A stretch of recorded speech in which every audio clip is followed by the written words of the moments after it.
Malam itu, hujan deras mengguyur rumah sakit tua Sentosa Magica, bangunan peninggalan tahun 1970-an yang sebagian besar sudah tidak beroperasi.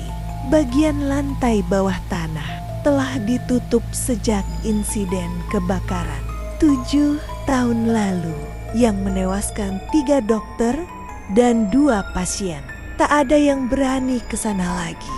Namun Raffi, petugas keamanan baru, tidak tahu banyak soal sejarah itu. Ia hanya bertugas menjaga ruang kontrol CCTV dari jam 11 malam sampai 7 pagi. Di dinding depannya 6 monitor hitam putih berbaris, 5 diantaranya menampilkan area aktif rumah sakit, lobi, koridor, parkiran, dan ruang IGD. Tapi monitor ke-6, kamera ruang bawah tanah, selalu menampilkan gambar berbayang kelabu. Padahal menurut data sistem, tidak ada arus listrik yang mengalir ke area itu sejak lama. Setiap kali Raffi menatap layar itu, dadanya terasa sesak. Seolah ada sesuatu yang ikut menatap balik dari dalam layar. Malam itu terasa berbeda. Hujan makin deras dan suara petir sesekali menyambar tepat di atas gedung. Tiba-tiba monitor ke-6 yang biasanya buram berubah jernih. Raffi spontan mendekat. Gambarnya menampilkan koridor panjang dan lembab di ruang bawah tanah. Lampunya menyala satu persatu, meski seharusnya tak ada listrik. Dan di ujung lorong ada seseorang berdiri. Bayangannya tinggi, kepalanya menunduk, wajahnya tidak terlihat. Raffi berusaha memperjelas gambar, tapi semakin ia zoom, semakin wajah itu tampak mencair. Kulitnya gosong, matanya putih polos, dan bibirnya robek sampai ke pipi. Sosok itu tidak bergerak, hanya menatap lurus ke arah kamera. Ini pasti rekaman lama, gumam Raffi pelan, berusaha menenangkan diri.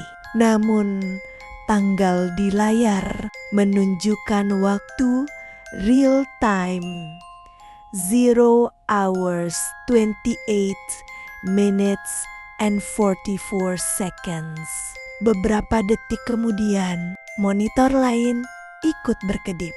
Satu persatu menampilkan gambar dari sudut berbeda di ruang bawah tanah. Meskipun kamera-kamera itu bahkan tidak terdaftar di sistem, semua mengarah ke satu titik. Pintu besi bertuliskan ruang penyimpanan mayat. Suara kecil muncul dari speaker CCTV. Bukan suara manusia, melainkan klik-klik kamera tua, seperti sedang mengambil gambar berulang-ulang.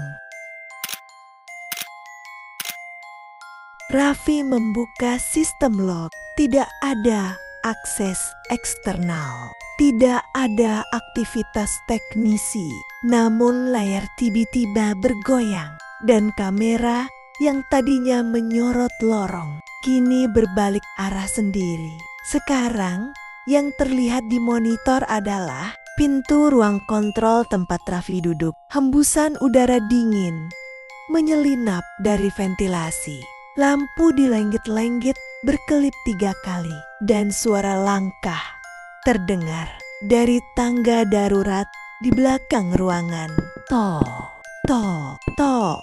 Raffi menyalakan senter dan berjalan cepat ke arah tangga. Pintu besi menuju ruang bawah tanah. Seharusnya dilas permanen, tapi ketika ia sampai di sana, pintu itu sedikit terbuka. Dari dalam keluar aroma menyengat, campuran karat, belerang, dan daging terbakar. Raffi hampir muntah, tapi rasa ingin tahu mengalahkan takutnya. Setiap langkah menuruni tangga terasa lebih berat. Cahaya senter hanya mampu menembus beberapa meter ke depan. Dinding berjamur, air menetes dari langit-langit, dan di bawah lorong panjang terbentang gelap tanpa ujung. Namun ada satu hal aneh.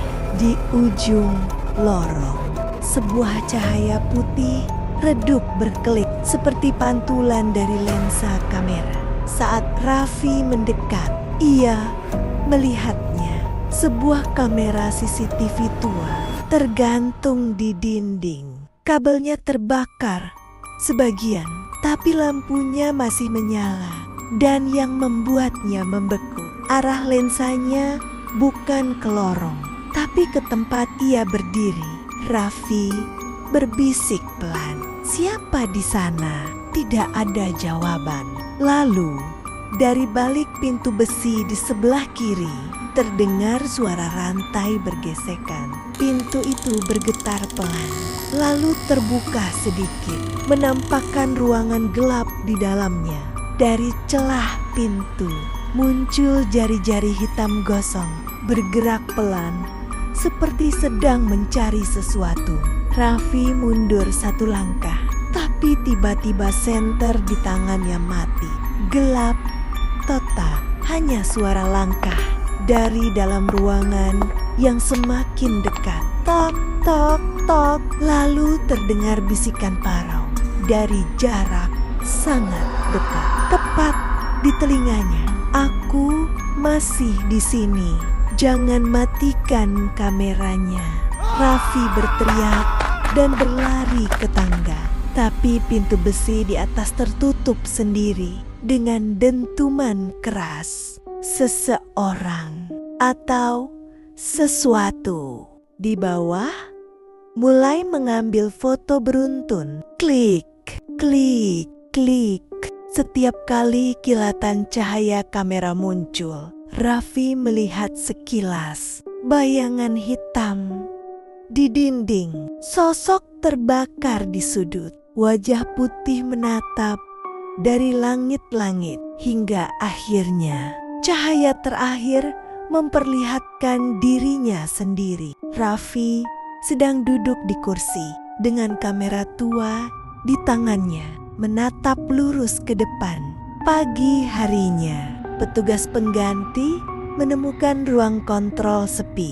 Semua monitor mati kecuali satu. Monitor ke-6 menampilkan rekaman langsung ruang bawah tanah. Di sana terlihat Raffi duduk diam di kursi, menatap kamera dengan mata terbuka lebar. Tubuhnya pucat dan membiru, seperti telah mati semalaman. Namun, di belakangnya sosok hangus berdiri, memegang kamera tua, tersenyum ke arah lensa, lalu mengangkat tangannya perlahan. Klik, layar berkedip dan seluruh sistem CCTV padam total. Sejak hari itu, tak ada lagi yang mau bekerja shift malam di rumah sakit Santosa Medica.